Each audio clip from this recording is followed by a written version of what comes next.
ಜನತಾದಳ ಪಕ್ಷಕ್ಕೆ ಮುಂದಿನ ಭವಿಷ್ಯದ ದಿನಗಳಲ್ಲಿ ಶಾಸಕರಾಗಿ ನೋಡಬೇಕಾಗಿರ್ತಕ್ಕಂಥದ್ದು, ಕಾಣಬೇಕಾಗಿರ್ತಕ್ಕಂಥದ್ದು, ನಾನೊಬ್ಬ ಪಕ್ಷದ ನಿಷ್ಠಾವಂತ ಕಾರ್ಯಕರ್ತನಾಗಿ ಯಾವಾಗಲೂ ನನ್ನ ಮನಸ್ಸಲ್ಲಿ ಒಂದು ಚಿಂತನೆಯನ್ನ ಮಾಡ್ತಾ ಇರ್ತಾನೆ.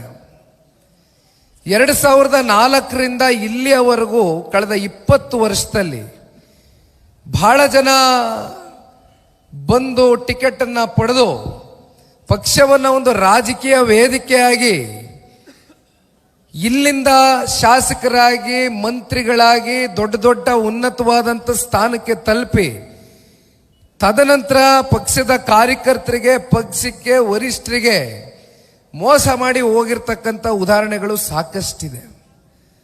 ಯಾಕಿದನ್ನ ನಾನು ನಿಮ್ಮ ಮುಂದೆ ಮತ್ತೆ ಪ್ರಸ್ತಾವನೆ ಮಾಡ್ತಾ ಇದ್ದೀನಿ ಅಂದ್ರೆ, ಇವತ್ತು ಬಿ ಡಿ ಪಾಟೀಲ್ರು ಒಬ್ಬರು ರೈತರ ಮಗ. ಅವರೇನು ದುಡ್ಡು ಕಾಸಲ್ಲಿ ಶ್ರೀಮಂತರಲ್ಲ, ಆದರೆ ಅವರಲ್ಲಿ ಒಂದು ಪ್ರಾಮಾಣಿಕತೆಯನ್ನು ನೋಡಿದ್ದೇನೆ ನಾನು. ಪಕ್ಷದ ಪರವಾಗಿ, ಪಕ್ಷದ ವರಿಷ್ಠರ ಪರವಾಗಿ, ಪಕ್ಷದ ಮುಂದಿನ ದಿನಗಳಲ್ಲಿ ಜಿಲ್ಲೆಯಲ್ಲಿ ಅತಿ ಹೆಚ್ಚು ಬಿ ಡಿ ಪಾಟೀಲ್ರು, ರಾಜುಗೌಡರು, ಆ ಕಡೆ ನಾಗಠಾಣದ ಮಾಜಿ ಶಾಸಕರು ಮತ್ತು ಬಸವನ ಬಾಗೇವಾಡಿಯ ಅಪ್ಪುಗೌಡರು ಕೂಡ ಇಲ್ಲಿ ಕೂತಿದ್ದಾರೆ. ಇವರೆಲ್ಲರೂ ಮುಂದೊಂದು ದಿನ ಈ ಜಿಲ್ಲೆಯಲ್ಲಿ ಶಾಸಕರಾದಾಗ ಪಕ್ಷಕ್ಕೆ ನಿಷ್ಠಾವಂತರು ಮುಂದಿನ ದಿನಗಳಲ್ಲಿ ಶಾಸಕರಾದಂತೆ ನಾವೆಲ್ಲರೂ ಕಾಣಬಹುದಣ್ಣ.